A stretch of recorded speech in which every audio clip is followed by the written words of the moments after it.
भारत में कई अनोखे और चमत्कारिक मंदिर हैं जिनसे कई रहस्य जुड़े हुए हैं। इनमें से कई ऐसे मंदिर हैं जिनके रहस्यों को आज तक कोई नहीं सुलझा पाया। इसी कड़ी में हम आपको 1100 साल पुराने माता के मंदिर के बारे में बताने वाले हैं। इस मंदिर से कई रोचक कहानियां जुड़ी हुई हैं। ये चमत्कारिक मंदिर झारखंड के गुमला जिले में स्थित है। गुमला जिले मुख्यालय से 26 किलोमीटर दूर घाघरा प्रखंड के हापामुनि गांव में स्थित इस मंदिर का निर्माण 1100 साल पहले विक्रम संवत 965 में हुआ था।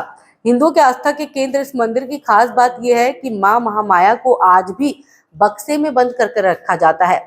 चैत्र कृष्ण पक्ष परेवा को डोल जतरा का महोत्सव होता है। इसी दिन बक्से को डोल चबूतरा पर निकाला जाता है और मंदिर के मुख्य पुजारी बक्से को खोलकर महामाया की पूजा करते हैं।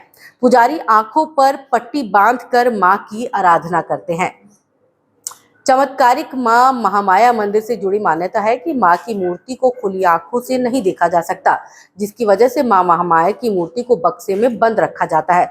इसलिए मंदिर में प्रतीक के तौर पर दूसरी मूर्ति भी स्थापित की गई है, जिसकी भक्त पूजा करते हैं। बताया जाता है कि प्रसिद्ध महामाया मंदिर का इतिहास लड़का आंदोलन से जुड़ा हुआ है। स्थानीय लोग बताते हैं कि हापामुनि गांव का एक व्यक्ति जिसका नाम बरजू राम था, वो मां महामाया का मंदिर में पूजा कर रहा था। उसी दौरान बाहरी लोगों ने हमला कर दिया और बरजू राम की पति पत्नी को मार दिया। बरजू के दोस्त राधो राम ने बरजू को बताया कि उसकी पत्नी और बच्ची की हत्या हो गई है।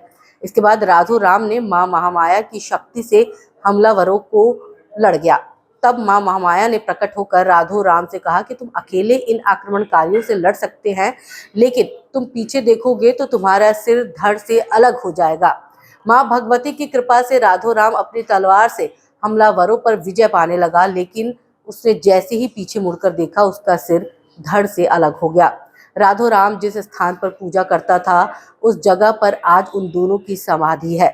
मुख्य मंदिर आज भी खपरेल का ही बना हुआ है।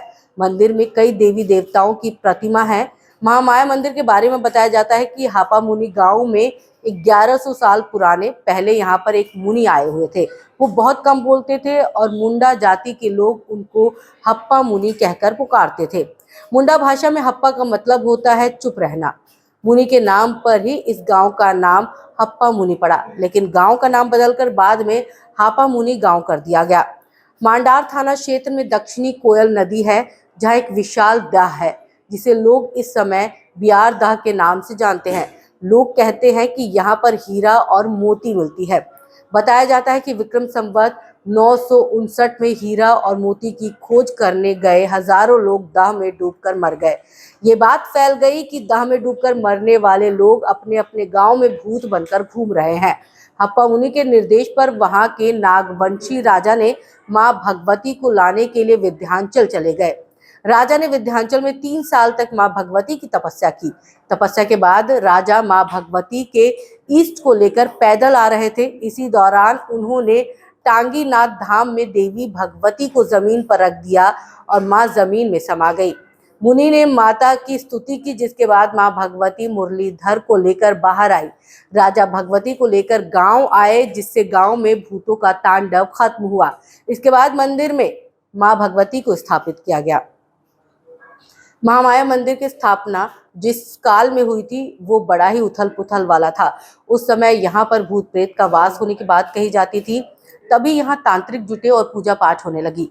मान्यता है कि अपराधियों को यहाँ कसम खाने के लिए लाया जाता था। मंदिर के अंदर जाने से पहले ही अपराधी अपना गुनाह स्वीकार कर लेता था।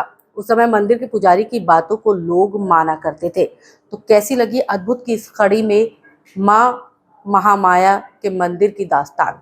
आप कमेंट करके ज़रूर बताइएगा।